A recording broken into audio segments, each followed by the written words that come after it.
Welcome back to part 2 of Light It Up, Brave Women, Bold Moves, Choosing Courage Over Fear, with special guest, Siddeeqah Raouf. Well said. So I want to ask you, as far as now in your professional career, or just even outside of that, you've had an opportunity, like you said, to travel internationally. Like there was a point in time before COVID, every time I looked around, I couldn't keep up. You weren't in New York, I know that much. So, how much of your travels were, I guess, a part of your requirements as a professional working in the hair care industry, and how much of it was just because you wanted to be able to just travel and see the world? Because you have that freedom and flexibility to do that. Some of us got to arrange for childcare. Another factor that went into that, I was like, we'll talk about that later because sister girl got some more some more. But I will say, I was in the salon working, and I was around a group of people who were a group of young people of color, from all walks of life, and they were some go-getters, and I was inspired, and not in a hater type way, but I was just like, damn, I got to get my stuff together to be able to like do this. Like some of them would in the summertime they be on yachts, and it's not in a super, it's just, it's the expansion of the mind. Like, oh, who was thinking about Martha's Vineyard? Who was thinking about going skiing? Like those were experiences that like you just don't get to trade those after a certain point. So I was like, all right, if I don't work, I don't eat. So when am I going to put myself in a situation where I can start to travel again? Man, I didn't even talk about this. Manifesting your reality. Yes. I started putting that seed out there. Lo and behold, my steps ordered me and led me into a position that afforded me the opportunity to travel. So, and it wasn't immediately, don't get me wrong. I didn't just walk into L'Oreal and next thing you know, they would put me on planes and stuff. I had to earn my right to be in those spaces, right? Mm-hmm. But at a certain point, I would say I've always had a tenacity for wanting to move around, but I knew I had to be 10 toes down and build my equity in my company and just learn the ropes. I would say after a certain point, it became like 50-50 because we travel so much that we had comp days and things of that nature. If I was a better planner, I probably would have been gone more than what you Yeah. saw that I was gone. Mm-hmm. So it was really it was more my desire to want to travel that put me in a space that I manifested uh, a, a, a work opportunity that provided for me while being able to travel. So it wasn't separate. It literally was me manifesting that for myself because I was like, how do I do what I want to do and still get paid? Boom. Next thing you know, a few months, couple of years later, here I am. It just, sometimes it doesn't come in the exact form that Mm-hmm. you think it may. But when I realized it and I recognized it, I was like, okay, this is exactly what I asked for. Back in the day, I used to say I wanted to like develop my own hair care products and have my own product line.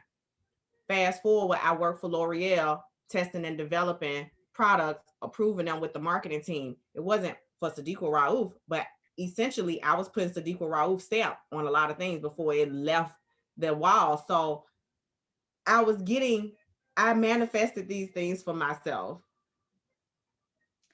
So glad that you mentioned um, manifesting your reality, because the very first episode of season 2, which was episode 56, we talked about the power of manifestation.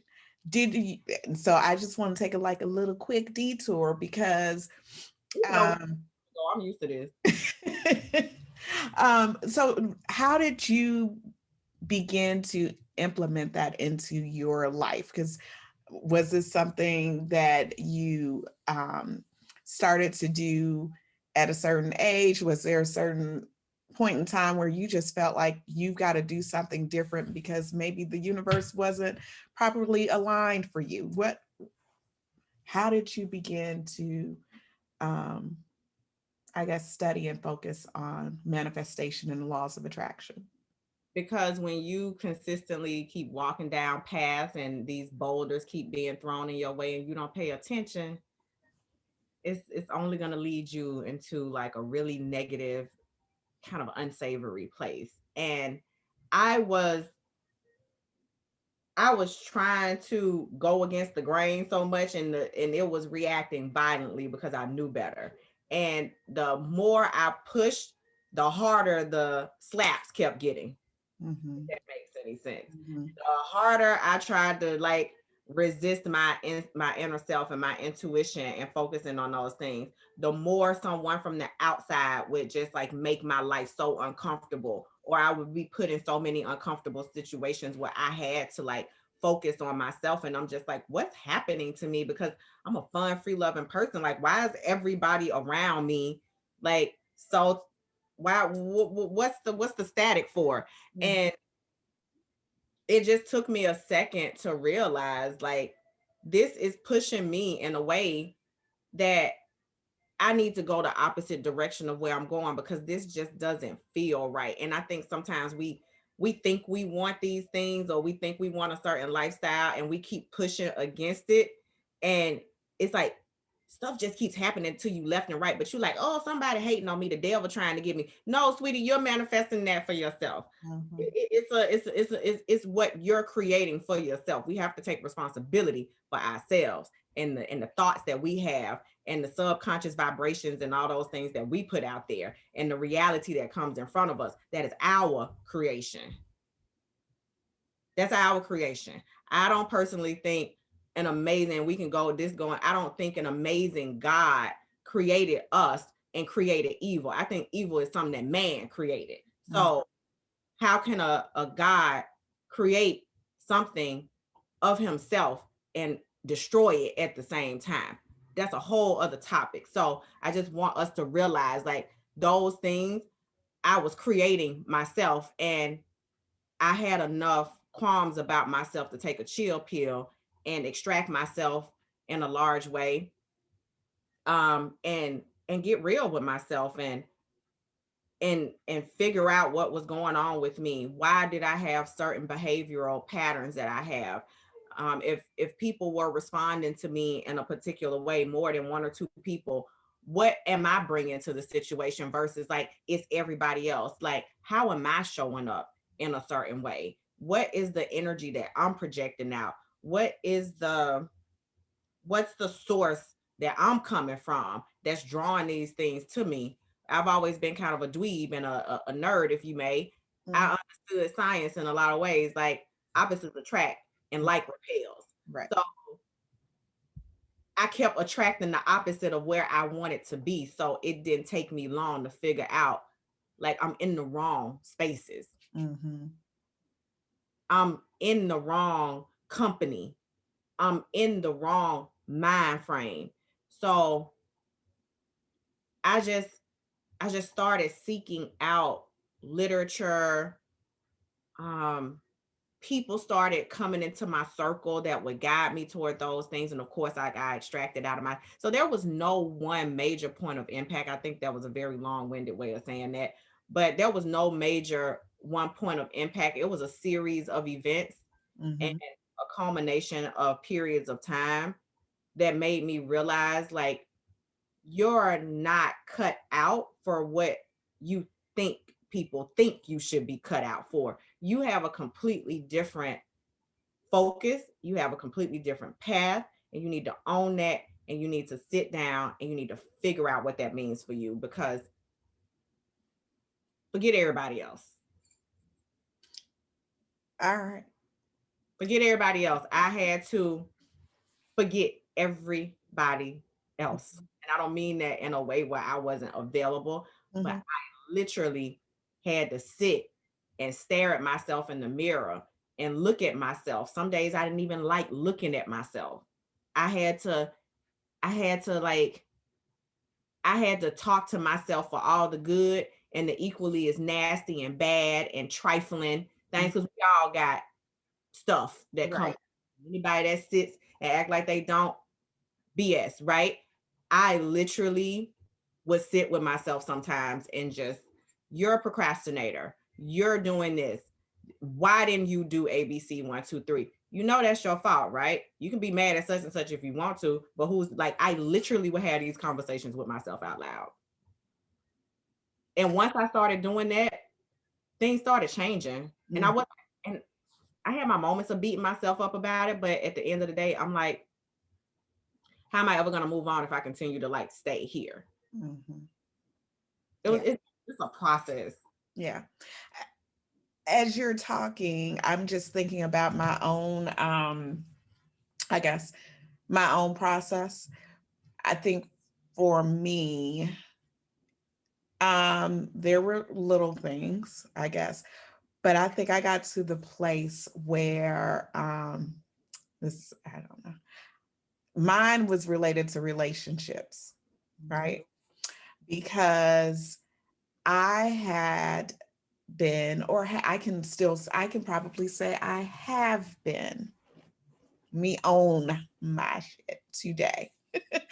I have been stuck in a place where I have not attracted the type of companion that I think is good for me. Mhm. Um, there's always something. They may start out great, but then, there's something that may come up. So, one of what I've often said to men when I date them is lying by omission is a problem for me. Mhm. I don't deal with men or people in general who lie by omission. To me, it's a lie. I'd rather for you to be upfront, honest, lay it all out on the table, and then I'll make the decision as to whether or not I want to stay in this or exit left. And sure enough, and I think because that was always having a man have another relationship outside of the relationship with me has Mhm. always been something that will be a deal breaker for me, especially if I find out about it. So we can have a whole different conversation about those who live a whole nother life.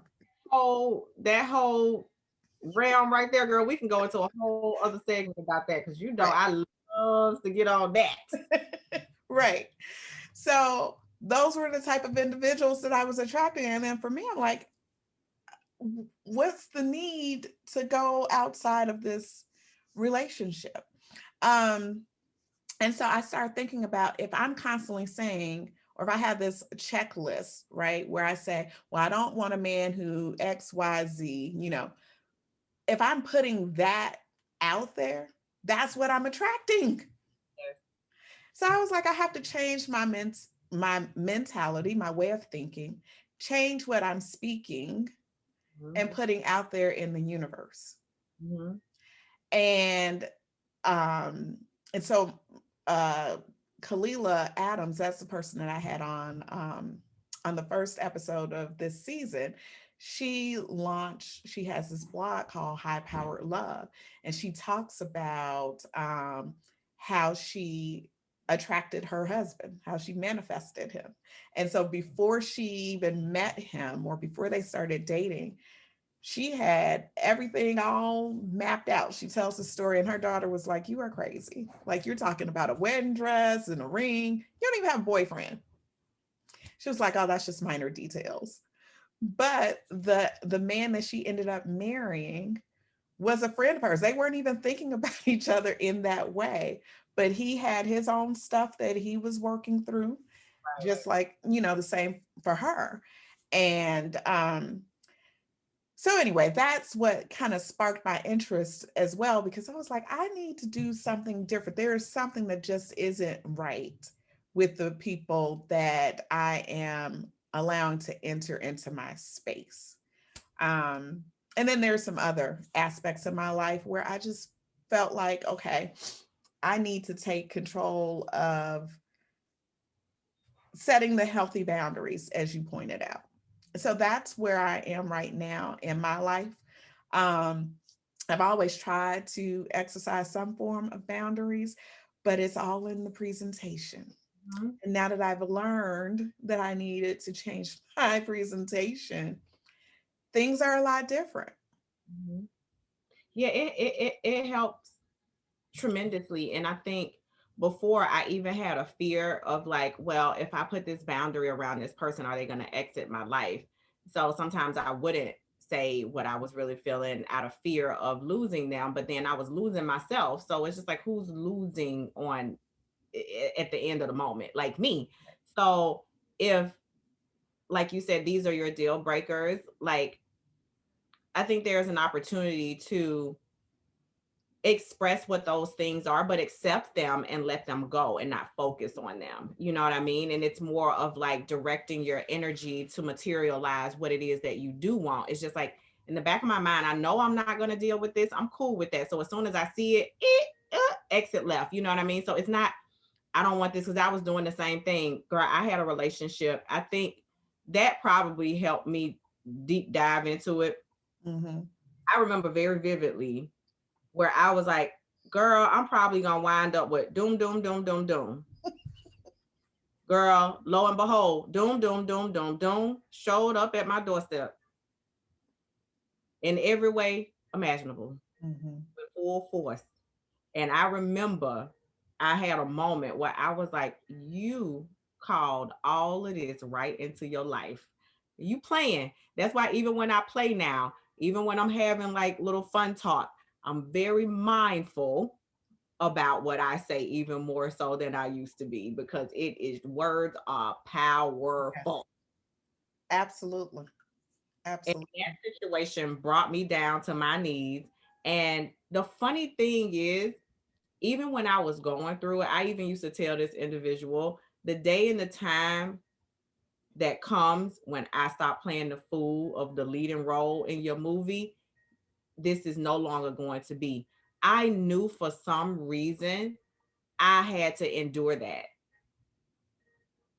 It was a reason because without having gone through that, I wouldn't have completely stripped myself down to reveal this shell of a person that wasn't fully realizing themselves. I was at the cusp. And when you just at that point where you about to get over the hill, that's when Goliath and anything, the major players start trying to knock you down. And that was like one of my Goliaths. And I conquered that. And I knew it. I knew it. I knew it deep in my heart. I knew it was a reason that I called that into my existence because without it, I wouldn't have humbled myself beyond a certain point. The evolution is absolutely amazing. And I owned it. I said, you know what? I am responsible for this. I allowed this. I can change this. So if there's anything that we've learned is that we do have power to make changes in our lives, and words have power. Yeah. I mean, if you want to pivot back to the whole career thing, the same thing happened. Like I said, I was working in the salon, like I said, in high rent district, and like I said, wealthy, like when wealthy people stop spending money, it's a problem. So it was Mhm. time for me to like figure out what that looked like. So I like sought out the L'Oreals and stuff of the world through traditional means. But then that was back when Craigslist and all that stuff was like really popping, right? So I just so happened to be on there. My dad was like, "You're very clever." I just so happened to be on there. Girl, I had sent my resume a thousand times, right? And Mhm. I saw this Craigslist ad for the technical center that used to test the products like what I do. So Okay. they were looking for hair models to test the products on. So I saw that ad and some said ding ding ding ding ding. I was like, send your resume and your cover letter here. I was like, there's clearly people doing the hair behind this. I want to be one of those people. Mhm. And so I sent my resume and my cover letter to that email.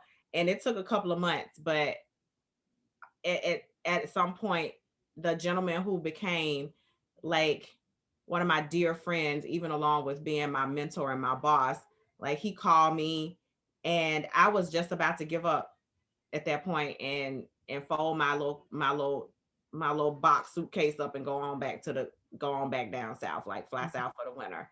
And I knew something was gonna break, but then I was still kind of scared. And lo and behold, he called me, and that's how I got my job at Mhm. that time at a L'Oreal at the testing center. And very quickly and very like seamlessly, I made myself indisposable and indispensable to that organization. And then a permanent head count position became available, and then I became a manager, and then my career spawned.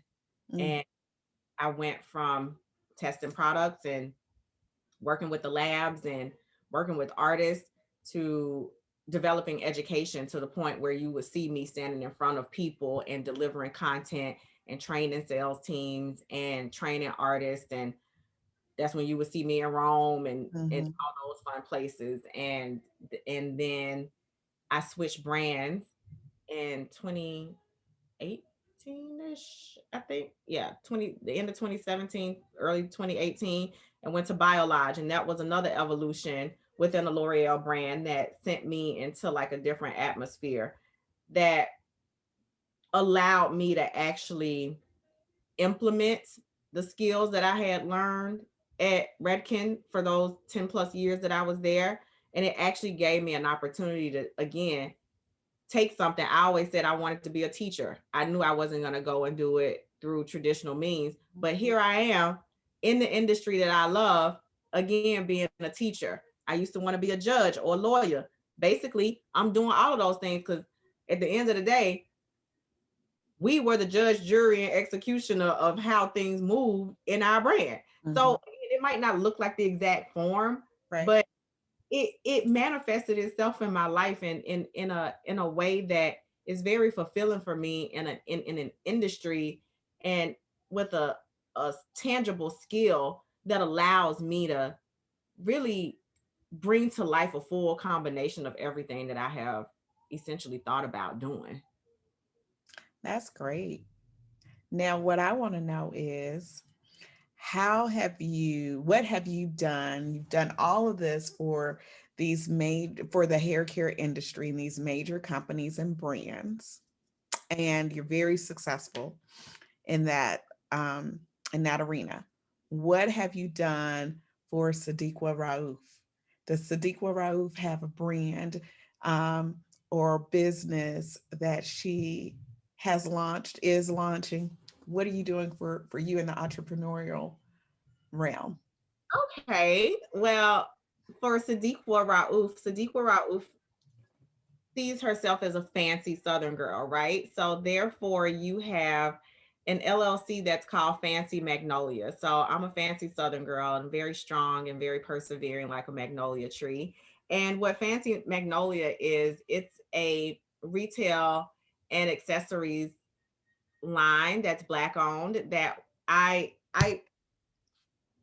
back in the day I used to color, and it was, you know, how you wrote your letters. I used to write stories and I would color. I used to draw Disney characters and then I would like color them in, and I would have all these coloring books. So a few years ago I started doing it again, and as an example, I hand colored this design and I have started to put them on accessories. Okay. So you start to see like yoga pants, joggers, cell phone covers, mugs, anything that can take a print, you will start to soon see Fancy Magnolia coming to life. And I I was sitting around in this lounge one day, and this girl that used to hang around there all the time, she and her husband, she walked over to me because I have this huge bag. It probably has like anywhere between 300 and 500 pins in there. Mhm.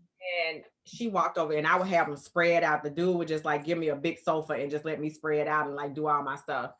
And she came over and she was like, "Can I see your book?" And I was just like, "Not really, but okay."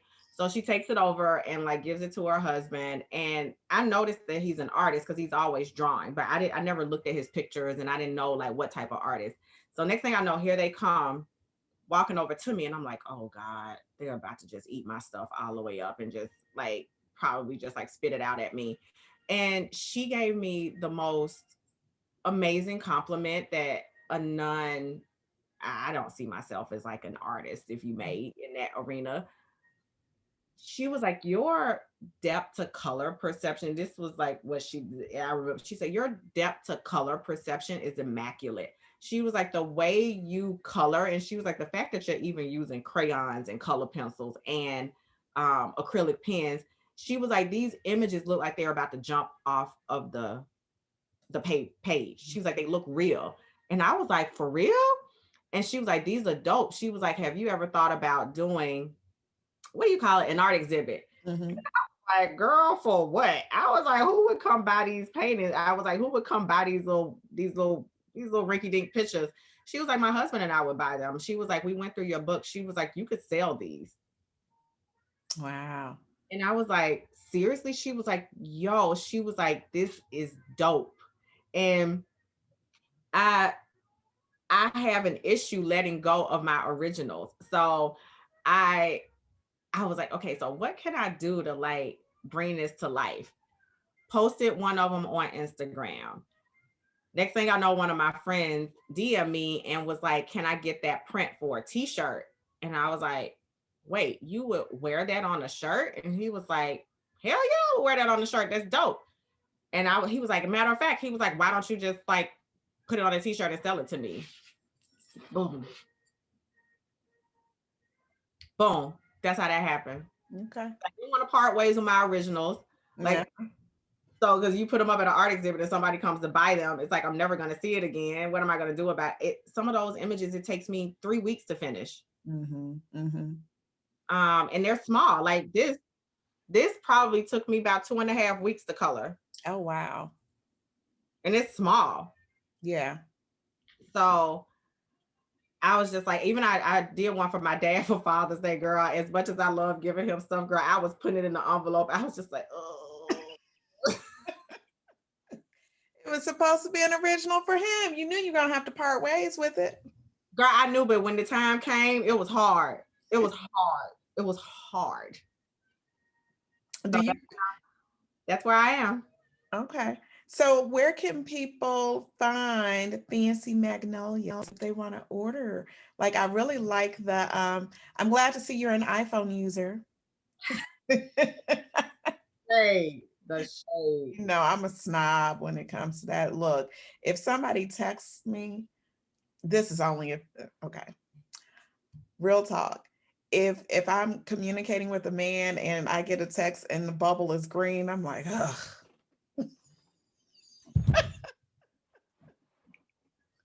Why? Okay. Girl, I swear, I think so many of me and my friends had that same. I'm like, are you? Oh Lord, I can't see voice memos, nothing. Right. It's just so much easier.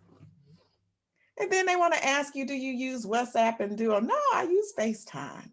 Girl, I had to get WhatsApp because of my artist. So like being international. So I kind of got used to it, girl. I even have a little shorty now that just downloaded his WhatsApp. It was kind of cute. I have it now too, but I don't like it. I prefer to FaceTime. So much easier. But not everybody's an iPhone user. We just We have to accept it. have to accept it. Yeah, it's okay. So where can people find if they want to place an order, t-shirts, phone case? Now the site is being updated. I've been working with a sister talking about like empowerment. I have a young lady that I used to work with at L'Oreal who was a graphic designer, and she afforded me the opportunity to work with her to redo my logo because the one that I did, honey, it was a tap and a paste, like a placeholder. So what I'm doing now is I just got it and I am now realigning all of my pieces because um some of them I had put the logo on and I just didn't like it. So now that the logo is resized and I have like various colors, I'm now placing them on my items and I'm going to upload them to my store. But for now, until then, you can find me at fancy dot magnolia. That's MAGNOLIA LLC. So fancy is FANCY dot Magnolia, Magnolia LLC. You can follow me on Instagram. And as I start to upload and post things out, we will definitely make sure you all are up to date. And I'm also setting up an Etsy page that I will blast to you, because that would be more for customized pieces. Yes. What's really cool about my pieces are they're sublimated, especially my clothes. And I don't know if you all are familiar with the term sublimation, but it's not a print that is laid on top. It's basically like, if you think about like a Versace or a Roberto Cavalli, Mm. like the print is in the fabric. Yeah. That's what the sublimation is. And it gets printed on demand. So they're not sitting around in a warehouse waiting on anyone. So as you order these prints, because they are so graphic, it reminds me of tattoos. Mm. And it's just like art for the body. And you can put it on a bag, you can put it on a mug. It just allows you to live it, carry it, and just like be it. And so that's one of the even cooler things about it, is that for kind of like your ready to wear items, they get printed on demand. Your stuff comes fresh off the press, and it gets sent directly to you once you order it. But for like the Etsy page, what I would like to do is, say for instance, if you had you're like, I love this, but I want this gone. You know what I Mm. mean? Like, I can customize it for you, or I want that to be a different color. Or if you have ideas and you're like, because what I'm not gonna do, I'm not gonna release all of my images. Right. There will be some things that, if you have a certain taste or a je ne sais quoi for certain things, I can custom color you a piece. Okay. I'll be using the Etsy page for. Well, that sounds very exciting. You'll have to, I know it took us forever to get you to come on, but you'll have to come back. I will. So this and who knows what we may talk about when you come back I know because we went all the way around the world, but that's why I said, girl, take the conversation wherever you want it to go. Like, I feel like right now, I think people's minds are all over the place, and I think life is just all over the place. And yeah, my career path is cool, but it's the mechanics behind that, the mindset, I think, is more important. Me and one of my homeboys, we were sitting around talking the other night, and it is totally, in anything you do, it's your mindset. absolutely. Your mindset. And I think a lot of times we just miss that part of the conversation. hmm And that's why it's so important to take care of our mind because, I mean, the trauma that so many of us have experienced, different situations that we've been in that definitely impacts the way we think about things and our approach to life is something. That's why I tell people all of the time I am an advocate for making sure you take care of that mental health. Um, it's important. That's a part of self-care also. So I know so often, when we talk about self-care, sometimes we'll focus on I'll get a manicure, pedicure, but no. Get my eyes done, girl. Right. Popping. That's not. You got pretty lashes, but just tears behind them. What good does that do? Yes. Yes. So I am all for self-care, but my self-care sometimes can look like just putting my phone on do not disturb and laying in my bed. I don't take naps, for example, but that's something that I'm trying to incorporate because I realize now I need that to like replenish and refresh because oftentimes I'm mentally Right. and emotionally drained because my mind is constantly racing about something. So that's just my way of just taking care of myself and making sure that my mental faculties are intact and that I'm in the right frame of mind when I'm dealing with people or dealing with certain things. So that mindset definitely plays a huge role in how we approach life and how we interact with one another.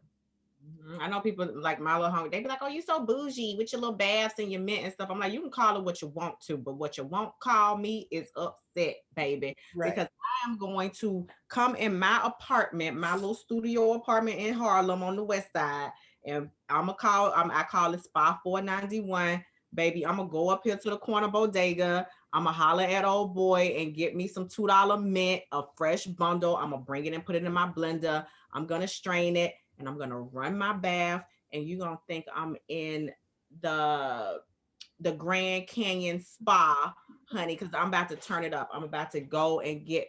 I bought me some plants. I just wanted to be surrounded by life. I wanted to be surrounded by something that was inspiring and green that would give me something to focus on as far as growth and a constant reminder of, yeah, we might get a little dry sometime. We might lean over, but we'll water ourselves again and we'll perk up. And sometimes we might get too dehydrated and you have to throw me in the garbage and start all over again. But that's life. So, and when I want self-care for me, I don't drink coffee. I don't do a lot.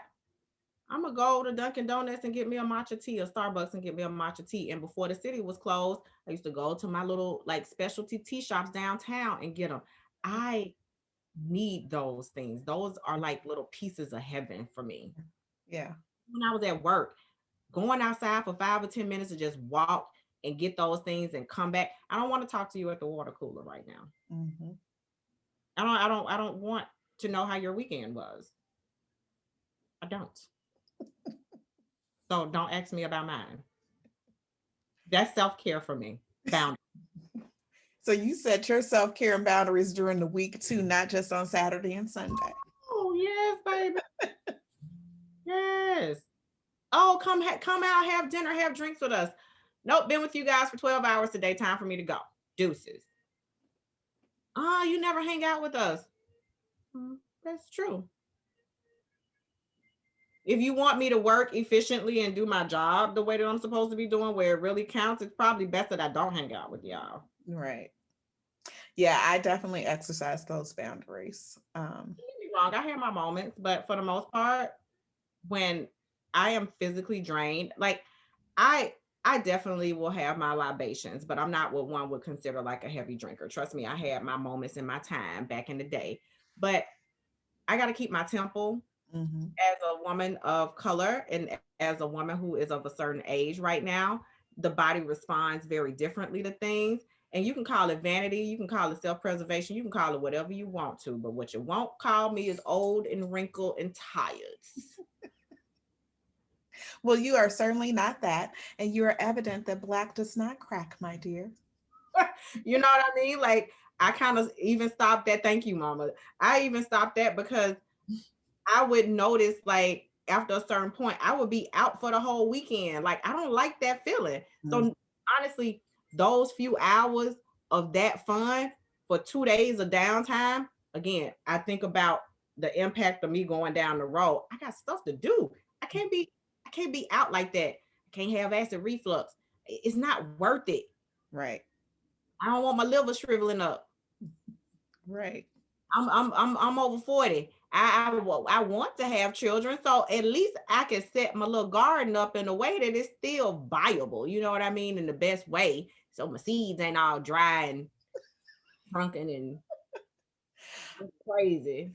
Because I was Okay. a few years ago to preserve my eggs, because I just was, you know, I was open to it. If it happened, it happened. But again, no planet Earth has happened here naturally.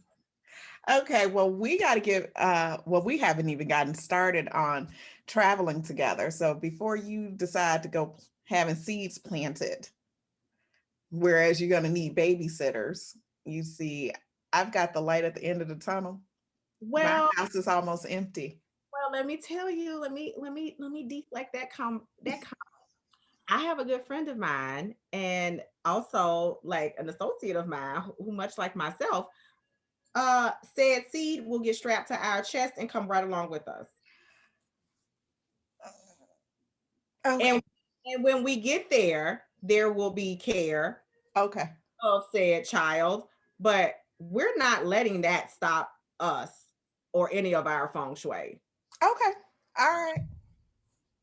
That's why I wanted to set myself up beyond a certain point to where those things, when it does call time for it, is not a problemo for me. All right. Gotcha. All right. Well, I already know you stay passport ready, and so do I. So let's make it happen, Captain. Even my little puppy is ESA approved, even though they trying to hate on us and trying to change it. But he goes where I go. So said thing will happen with said seed. You give it a Okay, call. I got you. So let me ask you as we wrap up this episode of Light It Up. I want you to think back, Siddeeqah.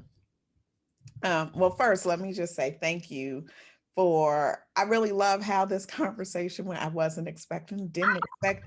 I know we were supposed to talk about like my journey in New I know, York, my door to explore things, but girl, I think we could we. I feel like this conversation, like divine intervention, took over, and some things just came up that even again the mechanics behind that are even more important. right, right. So we know we're gonna do it again.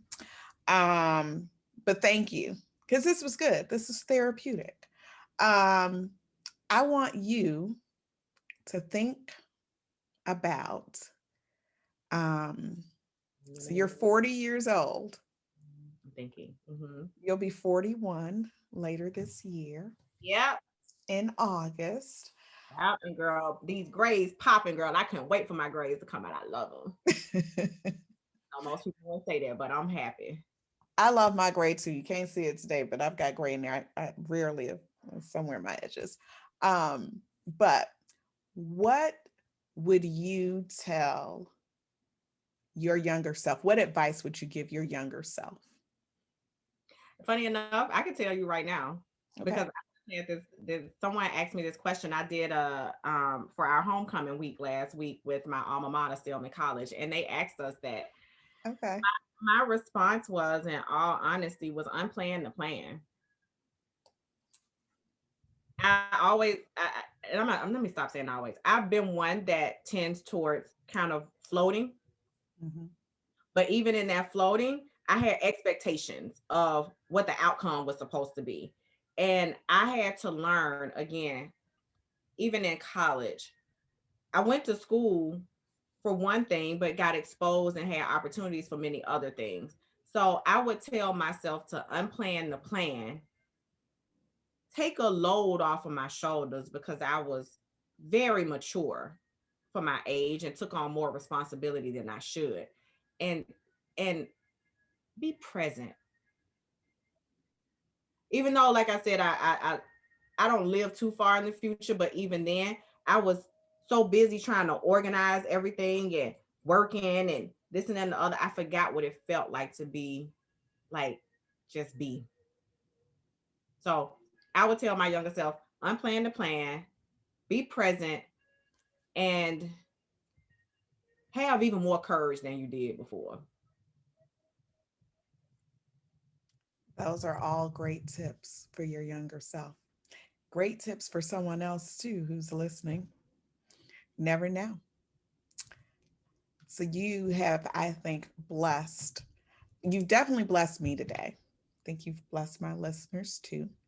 So I just want to thank you for always being just a wonderful, I got to call you my little sister because you're younger than me. It's okay. I'll take it. I'll take it, honey. I'm a little deep, honey, always. That's what it's gonna be. But I'm going to tell you publicly, I am so very proud of you. And we're going to make our way to New York City because your little niece, Khalees, actually wants to come to New York for her birthday. But that's next. Yeah, that's not happening this month. But we're coming to New York to see you. Um, I'm very proud of you. Next time you come on, we will talk a little bit more about what you do professionally. But again, I think the direction that we went in today was greatly needed. So Whatever you want, man. If you record this and you feel like you want to roundabout, I'm here. And that's one thing I made a commitment to myself was making myself more available and more open to putting myself out there in such a way. I just always have been so kind of insular with myself that I didn't want to share these things, but it's again, it's pushing me in a direction where I can't help it. mhm. I'm actually having fun doing it, and I Good. see myself going into like a life coaching environment eventually. So Um, Because yeah, I've seen some of the videos. You did a couple of videos that I saw. Very good. that was definitely nerve wracking for me. As outgoing as people think I am, they don't realize how reserved I am and how to myself I really truly am. And I'm used to kind of, I mean, I'm a hairdresser. Like, you see what you see, and it's just like I'm always me, but then there's different levels of me.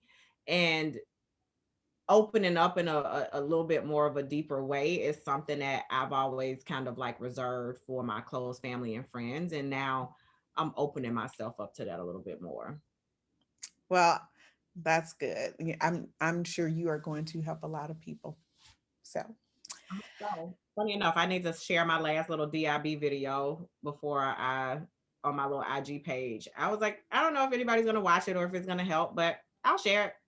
well, I'm going to take a look at it. So share it with me. Okay. Send it to Yeah, me. but no, this has been great. This was a very seamless, very organic conversation. And I appreciate you for even having the awareness and the presence to create such a platform for young individuals like myself and any of our other partners in the universe that we share. So thank you for putting your money where your mouth is. And I can say I'm extremely proud of you. Like, dude, I'm sitting on a Zoom with an author, like a young woman that I used to like hang out and play in your basement. And you're now a published author. Like, that's a blessing for me. Like, you're an inspiration for me. And I always looked up to you, dude. So, Oh, you know, okay. You're going to keep making me cry today, but I appreciate that because, I always wanted a sister. and like, well, what happened to mine, we're not going to go into that. And you were like a version of that for me. And I always found you to be a, a, a, a bar to match. Even though I had my own little quirks about myself, like you definitely were always someone that was in the forefront of my mind as someone to emulate. Oh, all right. Now the floodgates are going to start. So I got to stop now, Siddeeqah. And I love you, and I just want to say thank you. And I love you too. Okay. All righty. Okay. So on this episode of Light It Up, we've shed some tears. Um, but it's all good, right? Because sometimes you got to let those emotions go. I will leave for those people who were stuck. Can I say this? Vulnerability is a strength. Being honest and true about where you are in a situation take a lot more courage and a lot more balls, excuse my language, than sitting there with the Sphinx face and everything. It took me a long time to learn that that is not a weakness. It is actually the pillar of my strength. Yeah, That help anyone in any way that's stuck. And it's okay to not be okay. absolutely. And the other thing that I want to say too is to tell people how you feel about them while they're here. Give people their flowers while they're still present. That's definitely something um, that I learned. So, on that note, you all, thank you so much for tuning in to this episode of Light It Up. I really hope that that this episode was a blessing to you. And as always, please continue to light it up and shine bright like a diamond.